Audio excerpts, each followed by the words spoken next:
Hello everyone. Today we are going to discuss about consumer beliefs, feelings, attitudes and intentions and how they influence consumer behavior. We are going to look at beliefs, feelings, attitudes and intentions and try to see how they influence consumer behavior. Remember, from the beginning of the course, I indicated that some consumers or a certain market segment may show certain traits or can show certain consumer behavior because of their certain beliefs about a certain product, because of their certain feelings, because of their certain attitudes or intentions. So because of these different aspects or these different attributes, we can segment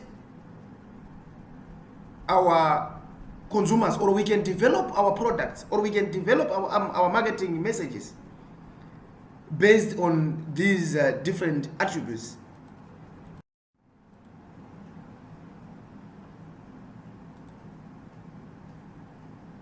When we are talking about attitudes, these are global evaluative judgments, like liking a product, being good, being desirable. So consumer behavior can be shaped by this certain aspect. If someone may like a certain product, may feel good about a certain product, someone may just like a certain product because it is associated with their soccer team. It is associated with a certain brand, with a certain event.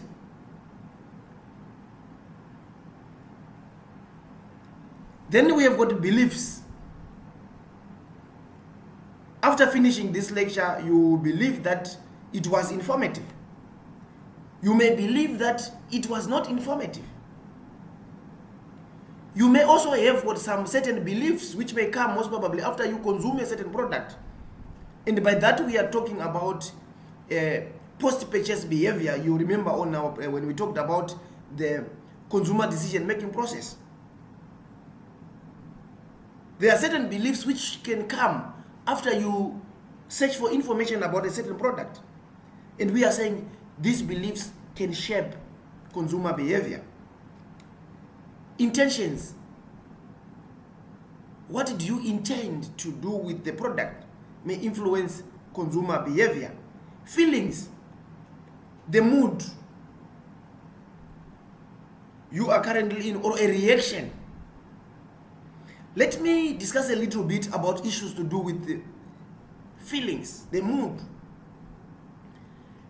Retail, especially the fast moving consumer goods retailers, they try, or every organization who are selling products, they try to create a mood or a feeling whenever customers enter their premises. That's the reason why if you go to any retail shop, they play music. And they don't play any other music,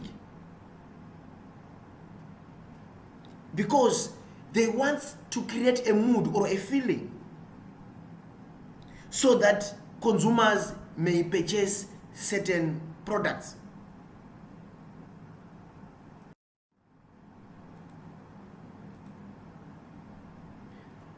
The relationship now amongst these different variables. What are the relationships? Beliefs and feelings, they create the attitude. And the attitude will create the intention. And they will go now and shape consumer behavior. So basically, these are the key elements, the relationship between these key elements, which we are going to discuss further as we get deep into our discussions.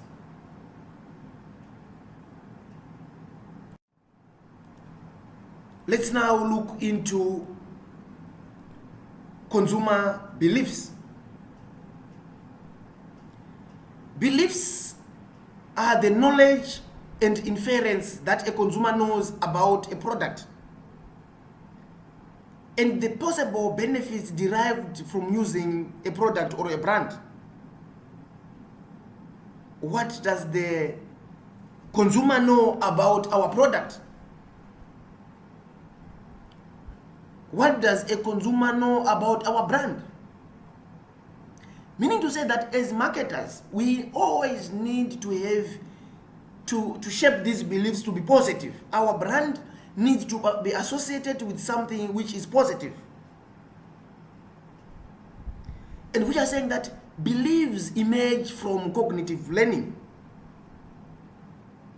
Beliefs have got something to do with what you think. It has got something to do with your understanding about a certain product. Marketers are aware that consumers' ability to spend is a function of their income and financial assets. The income of our consumers, their financial capabilities, they go on to shape their beliefs. So we really now need to go out there and understand this aspect to do with the beliefs about our consumers, so that we are in a position to influence certain behaviors. However, their willingness to spend is determined by their beliefs about their financial future. Consumers are more likely to make a purchase if they are optimistic about the future financial prospects. Consumer purchases are based on whether they think they will be better off financially 1 year into the future. This is the reason why we indicated that we need to understand issues to do with financial positions of our consumers. How does most probably the government policies are going to affect our consumers in future? Because this will shape their beliefs in purchasing certain products. We will shape their belief pertaining their consumption behavior today. So these are important aspects which you really need to take into consideration. When consumers believe their chosen product are objectively rather than better matches with their preferences, we need to position our products, or what our unique selling proposition should be, unique to such an extent that when consumers purchase their products, they have got a belief that consuming a certain product as compared to the other product is better. Consumers will be willing to pay more. Remember, marketing is done for a profit. Even if our product is packaged at a higher price, our consumers are willing to go and spend more on our product.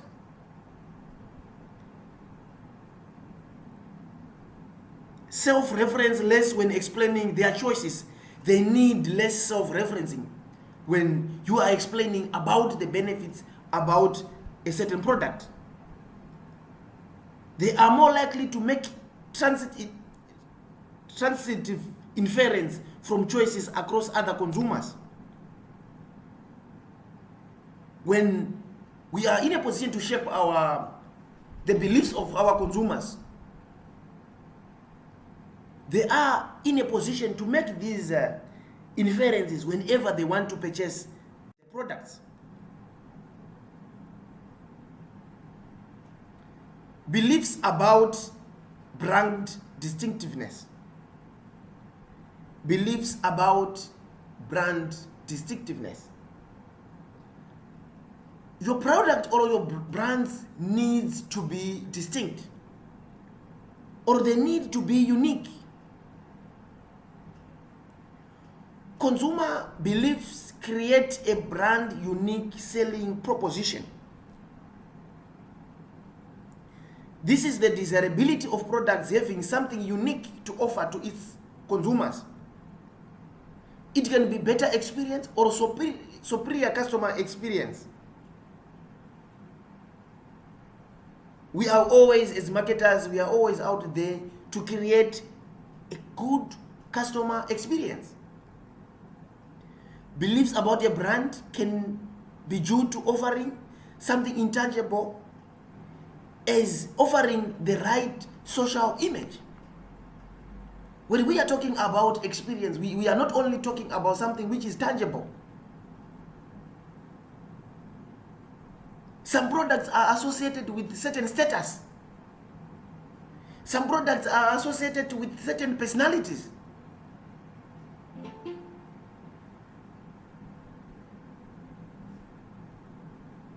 Unique selling proposition represents why consumers would want to purchase your product rather than competitors' product.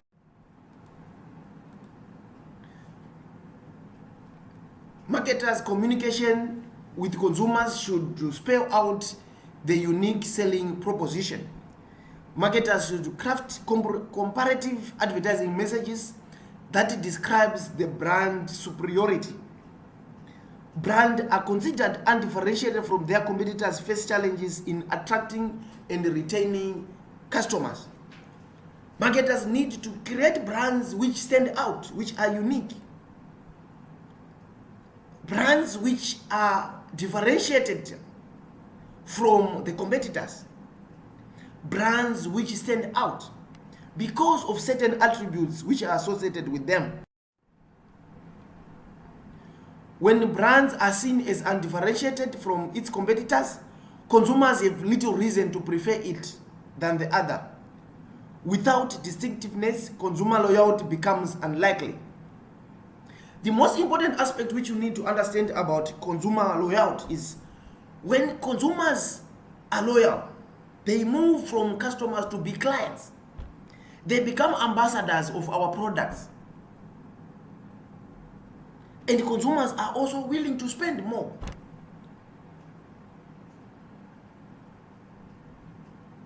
Creating a brand image that is meaningful, differentiated from the competitors is an important objective in managing consumers.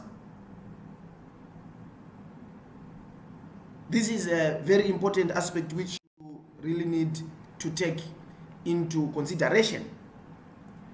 Inferential beliefs. Consumers can use information about one thing to form beliefs about another. Consumers usually make inferential beliefs when product information is incomplete.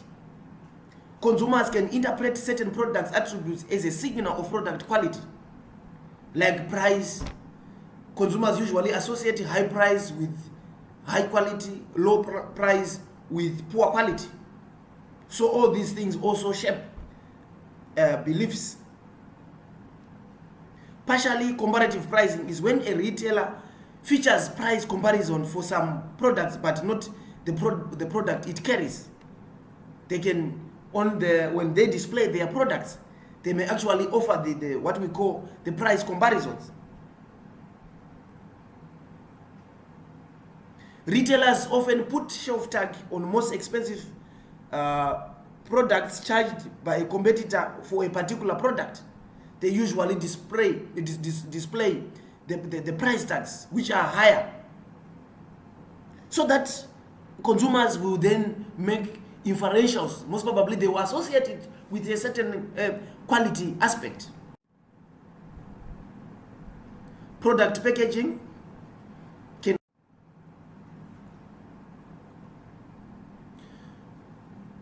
Consumer confusion comes in many shapes and forms.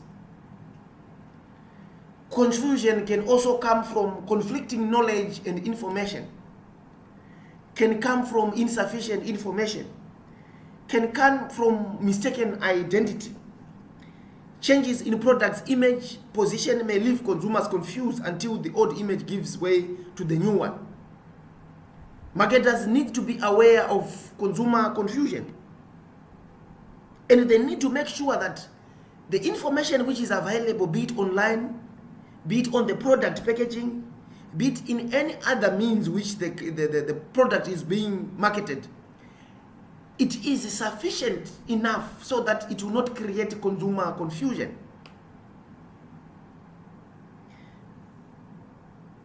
Imitators, you need to be aware of imitators within the market.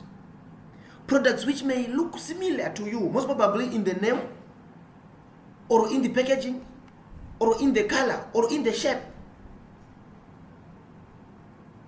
Consumers may be confused, and they may end up now purchasing certain products, not knowing that they are purchasing a rotten product, because they may be having some similarities in the name. They may be having some similarities in the shape. They may having some similarities in the packaging. Or the advertisements which you are using, they may be similar. So you need to be aware of this, what we call consumer confusion, because consumer confusion will go now and shape, most probably the attitudes, may go shape the beliefs, and at the end of the day may influence the intentions, and at the end of the day influence the consumer behavior. Issues of mistaken identity, insufficient information. A consumer visit your website, there is no information about the product. A consumer is not in a position to make a decision. So these are also important aspects which you need. Beliefs are formed by establishing a link between direct observation and inference process, by which the individual creates beliefs about a given product. Direct observation, what the consumer sees. And once a consumer sees something, he or she will make inferences. And these, we are saying these two aspects, they contribute in the creation of beliefs. We need to say, when you are developing a message, when you are developing an advert, when you are developing a product, what a consumer sees or what a customer sees, and the inference which a customer will make will shape the beliefs. So our worry now as marketers is to shape the belief. There are three ways to form a belief. Observational, by observing a person, we will perceive attributes of a product which will then be translated into descriptive beliefs. By observing a certain product, you may translate what you are seeing to what we call descriptive beliefs. Inferential, the beliefs are at their core observational. After the observation process, the individual uses his or her observation to make certain inferences about a given product. I think I have explained this in detail. Informational, this person is being provided with information from an external source, such as someone else, such as the internet. Given now the proliferation of technology, the coming in of internet, our consumers are now more informed. They now know more about our products. They can search information everywhere. We are now talking about issues to do search engine optimization, the keywords which you use on your website when you are advertising your products. Is there sufficient information provided to influence the formation of certain beliefs? This is an important aspect, a marketer, which you need to understand so that you are in a position to influence.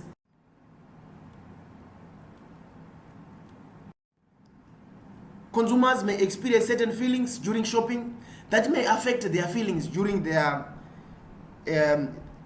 shopping environment, the environment in which they are exposed to.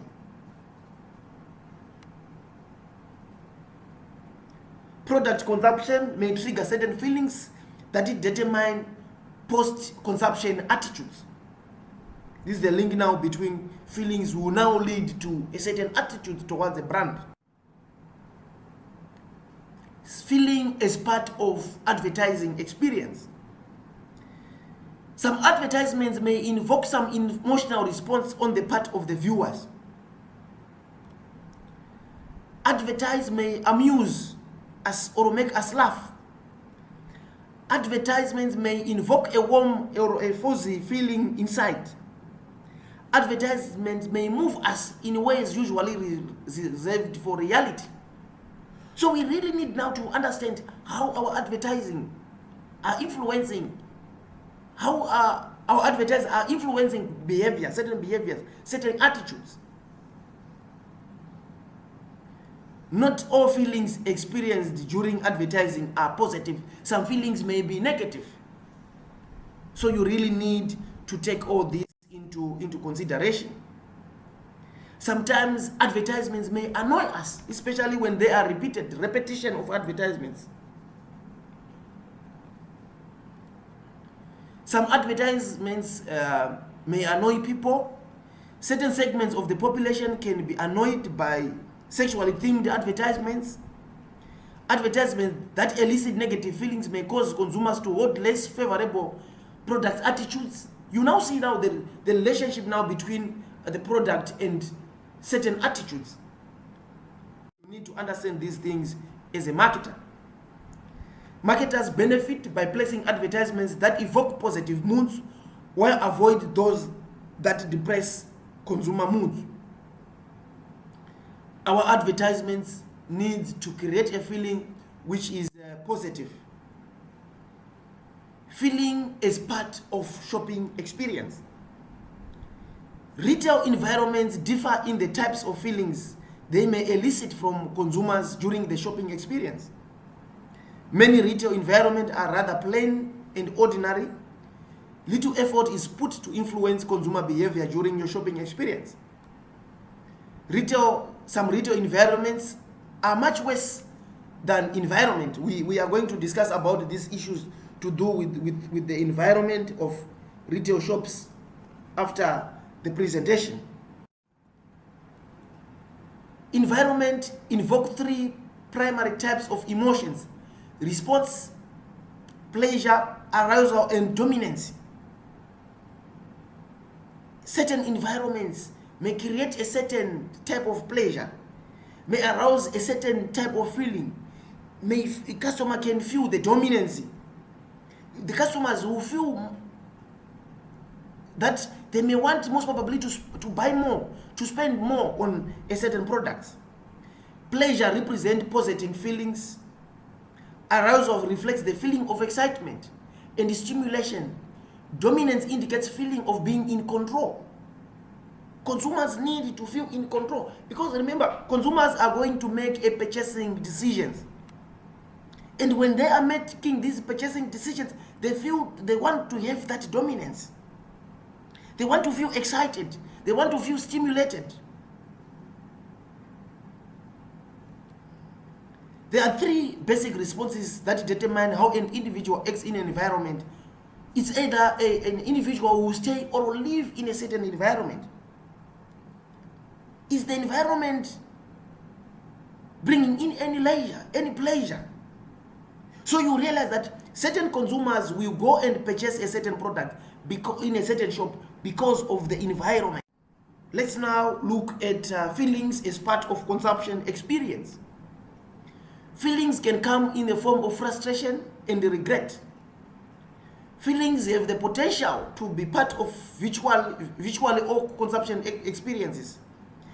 Feelings experienced during the time of consumption of a product will influence consumers' post-consumption evaluations. Remember, I indicated that as marketers, we need to take our consumers along the consumer decision-making process. Try to make sure that we are in a position to interact with the consumers along the consumer decision-making process up to the post-consumption level. Consumers are more satisfied when product consumption leads to positive feelings while avoiding the negative feelings. Positive feelings and negative feelings. We are also going to discuss this after the discussion. Marketers need to know that products that evoke positive feelings are key to growth. Consumer attitudes. Let's look now at consumer attitudes. It is difficult to imagine a physiological world without attitudes. Our environment will make little sense to us. The world will be a cacophony of meaningless blessings and curses when we are not understanding our attitudes. Existence would be truly chaotic and probably quite short if we do not take note of attitudes. Attitude represent what one likes and dislikes. Attitude represent what one likes and dislikes. Marketers need to be aware of these aspects. The amount of positive and negative feelings one has towards a product, learned tendencies when responding to an object in an constantly favorable or unfavorable manner. Person's overall evaluation of a concept. The total sum of man's inclination and feelings, bias or prejudice, preconceived notions, ideas, fears, threats, convictions about any specific topic or a specific product or a specific brand.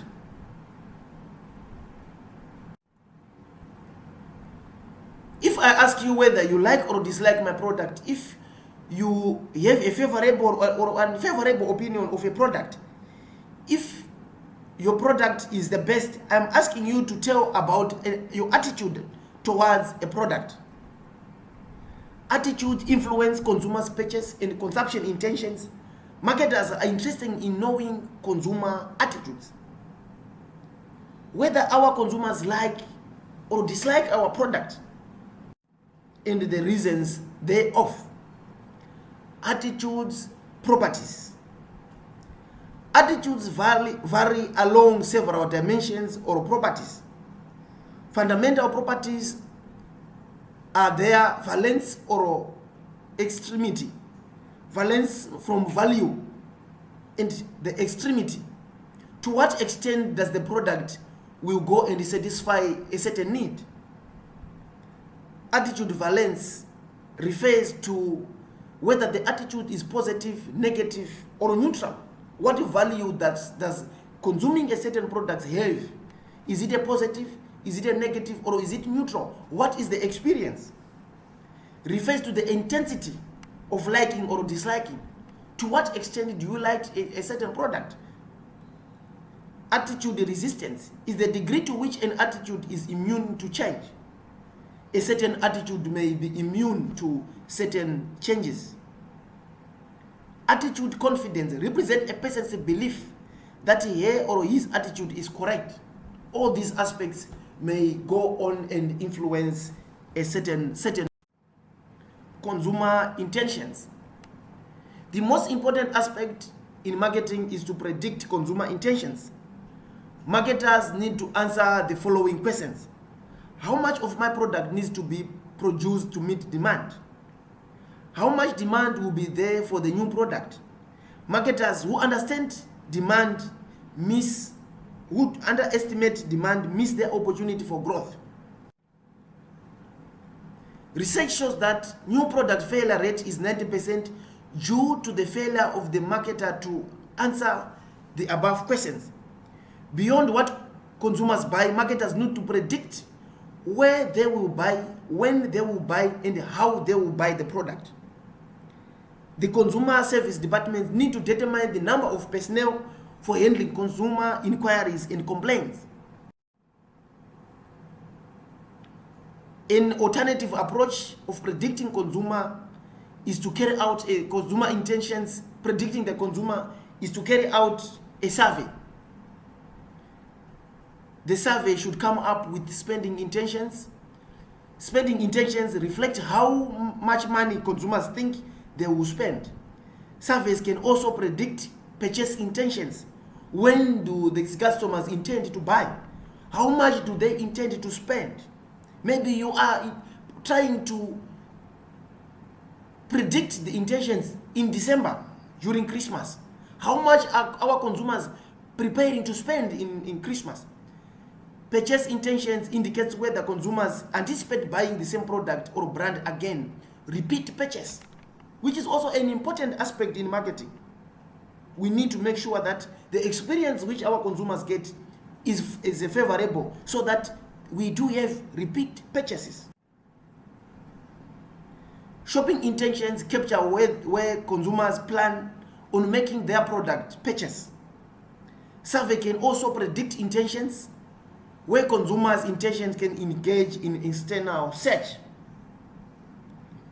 Given now the coming in of technology using platforms like Google Analytics, consumer behaviors now can be monitored online, and consumer intentions can also be monitored online.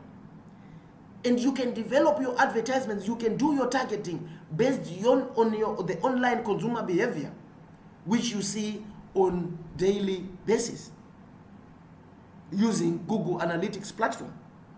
Consumer intentions can also come out as a result of, when you carry out surveys, they can be physical surveys, they can be online surveys, and now marketers are in a position to carry out online surveys using the Google Docs, using Monkey Survey. They represent consumers' intentions to engage in a particular consumption activity. Consumers are well known of doing what they intend to do.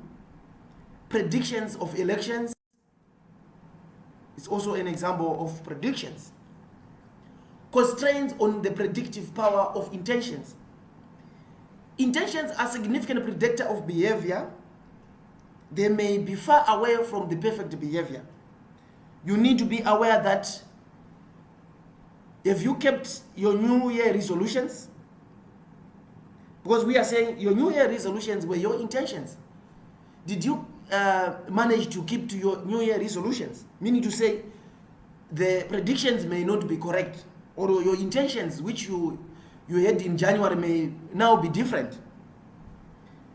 Intentions can change. Anticipated changes can affect intentions. Intentions can also change due to information search. We also need to take into consideration issues to do with impulse buying. People may end up buying certain products impulsively. Besides these limitations, consumer intentions may still be a marketer's best way of predicting future behavior. Although marketers cannot control whether consumers act upon their intentions, we can control some things, or at least be aware of these things that influence intentions and predictive accuracy. A more realistic assessment of predictive behavior is measuring behavioral expectations. They represent the perceived likelihood of performing a behavior. Focusing into the future intentions depends on how into the future one is trying